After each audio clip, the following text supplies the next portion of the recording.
Hello, everyone, and welcome to episode 4 of the TruthBooks.com Taking His Hand podcast. I'm Lance Taylor, the Director of Operations for Truth Publications Incorporated, including CEI Bookstore and TruthBooks.com. I'm joined today by Dan King Sr., one of our authors, also a board member, and an evangelist. And I'll let you tell more about yourself in a moment, Dan, but welcome to our show.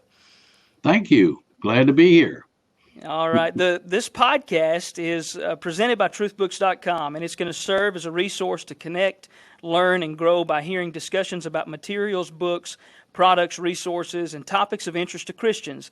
We talk with authors, educators, suppliers, developers, and more about the latest news and notes for you from a biblical view.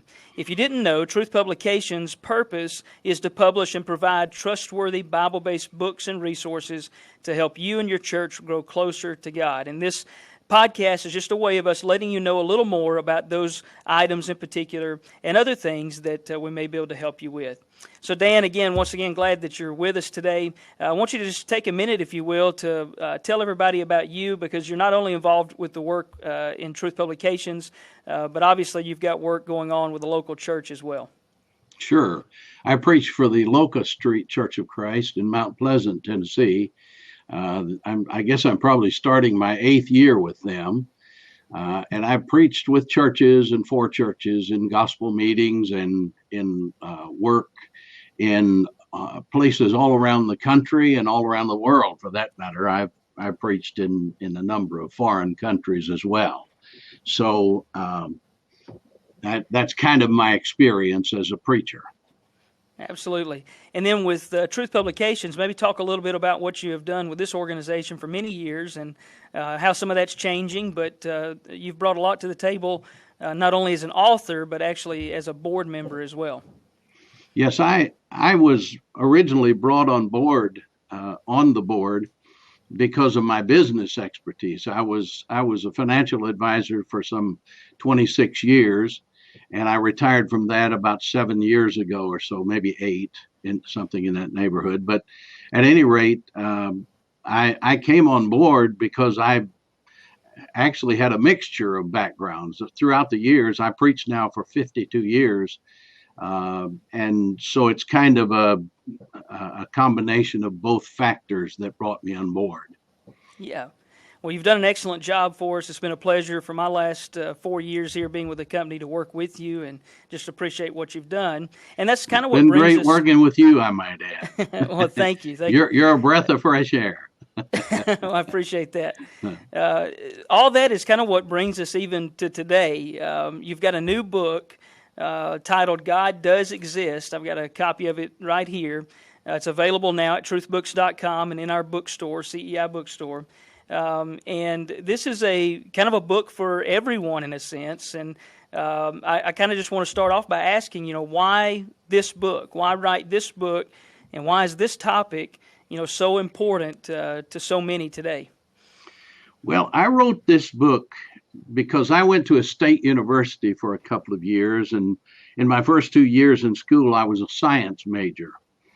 And the challenges that I faced as a young student were tremendous, especially for a young Christian like I was at the time. I obeyed the gospel when I was about 17 and entered college at 18. So I was a very young Christian at the time. My coursework in biology and anthropology were very challenging. I had a good friend who went to the same school. We graduated in high school together. I really tell the story in the introduction to the book. We attended high school together, and then the first 2 years we spent together at the university taking many of the same courses. He was a pre-med student at the time. After 2 years, he lost his faith entirely and left the church and became an atheist. And what brought him to that was many of the things that he was encountering in those classes. And he had no answers for them, apparently, the things that were being thrown at him. And so I've always kept that in the back of my mind and said at some point in my life, I want to write a book, if I can, that would be helpful to college and university students at that level. Yeah, well, This book looks to be that very thing. It's not light reading in a sense. No, it's quite not. it's quite a lengthy set of pages, nearly 400 pages of work, and but I think that it's also something that for the upper high school, college student, they can handle it. Maybe be good to study it along with someone.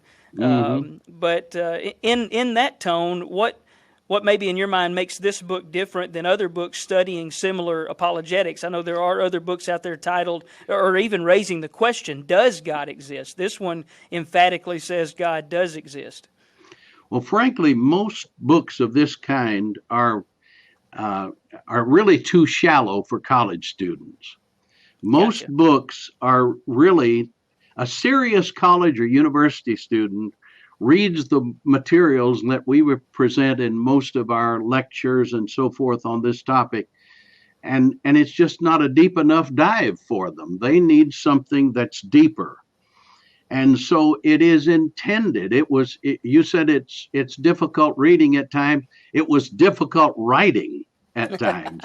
Yeah. This is one of the most difficult books that I have ever written. And undoubtedly, many people, when they read it, will run across sections where they're saying, "Boy, that's pretty tough. May not be following that." And my advice to folks like that is skip ahead to a part where you can begin to understand what's going on. And remember this, that the very thing that is too deep a dive for you is the very thing that somebody else needs. That's the very thing that addresses their problems.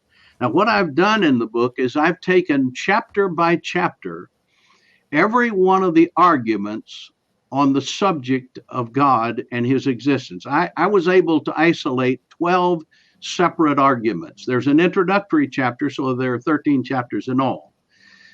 But there are 12 isolated arguments that have been made.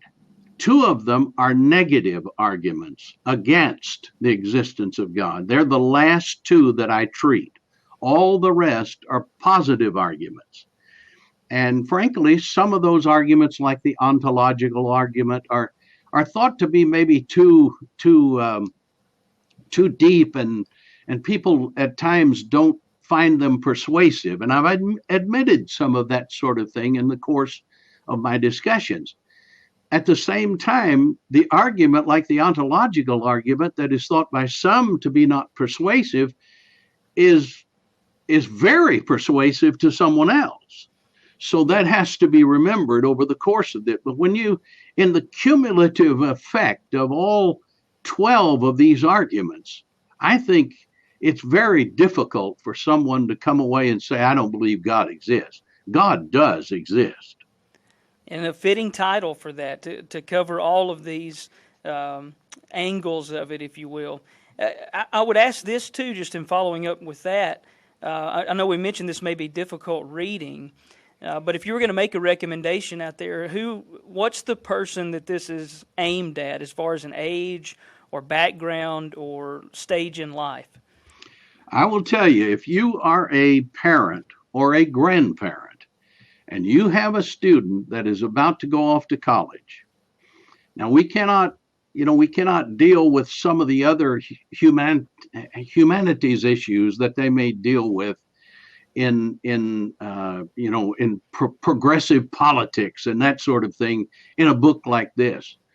But in the sciences, this book is presented for the purpose of helping those students. You need to get a book like this.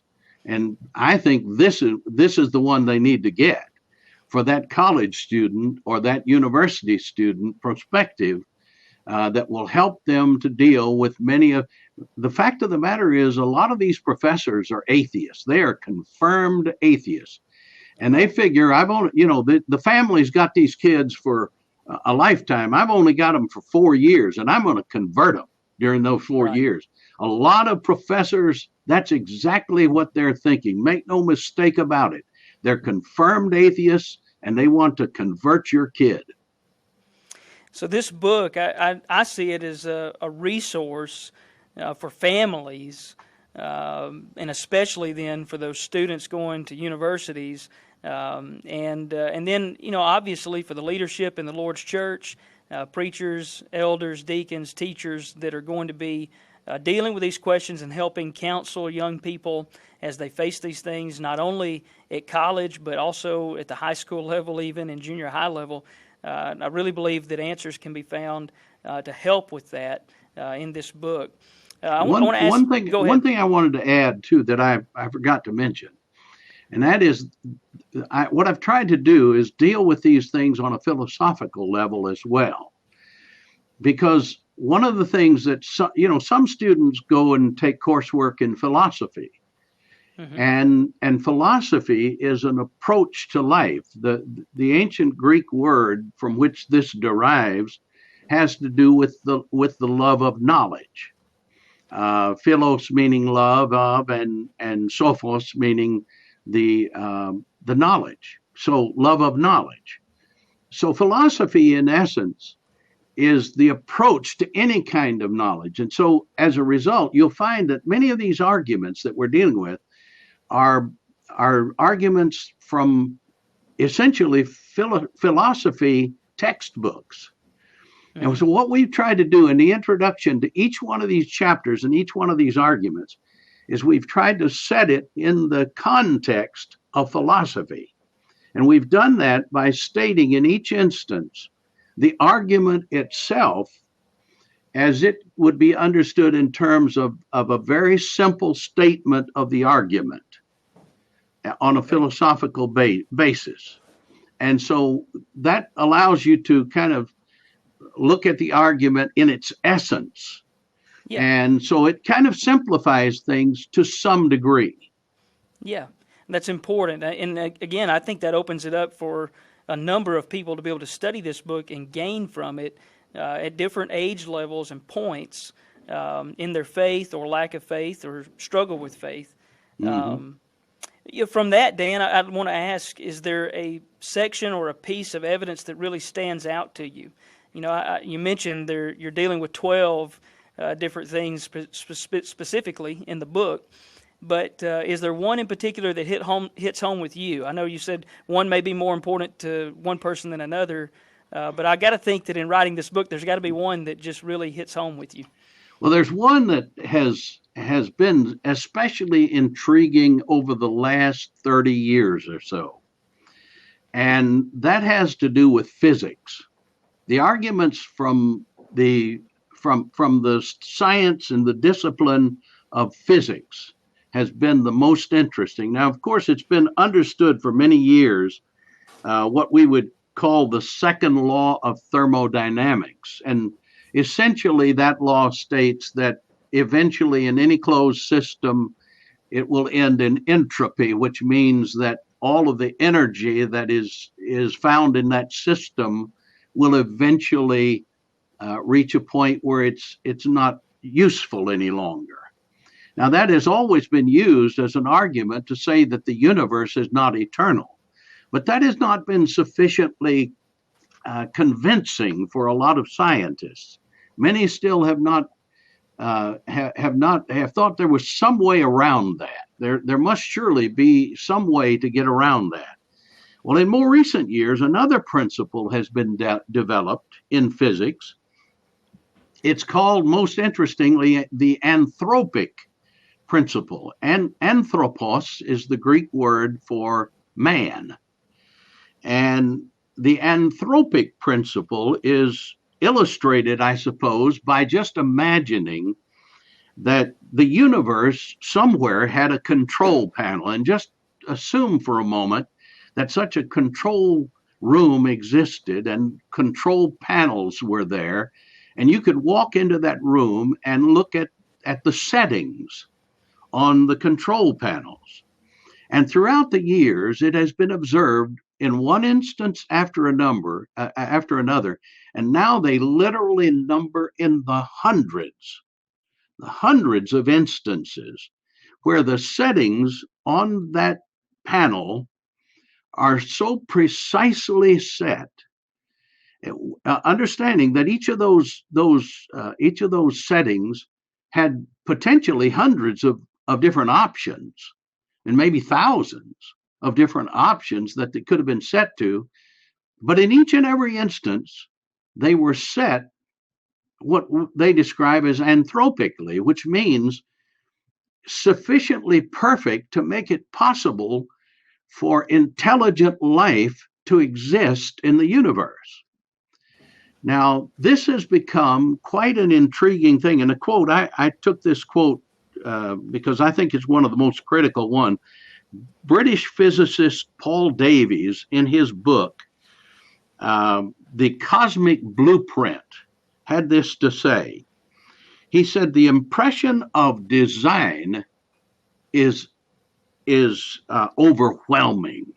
Now, that's a direct quote.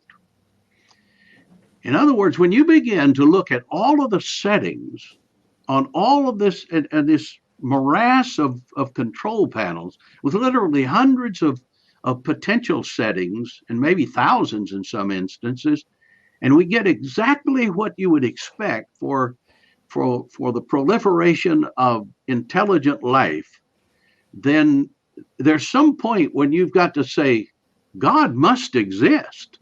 Yes. God must have done this. And, yes, absolutely. And what's interesting is we're hearing quotations more and more. They are abounding from physicists at this point as they discover these settings.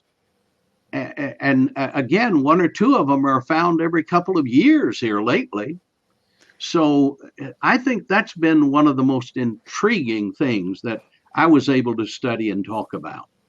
Well, it's exciting. It's encouraging, definitely faith building to think on these things and be able to go to a resource and study these things. Again, Dan's new book, brand new, hot off the presses, God Does Exist. And we want to encourage people to get their copy via truthbooks.com or CEI Bookstore. And we're looking forward to seeing this one. It's already been a good seller in the early days, and I know that's going to grow, and hopefully getting this information out will help that.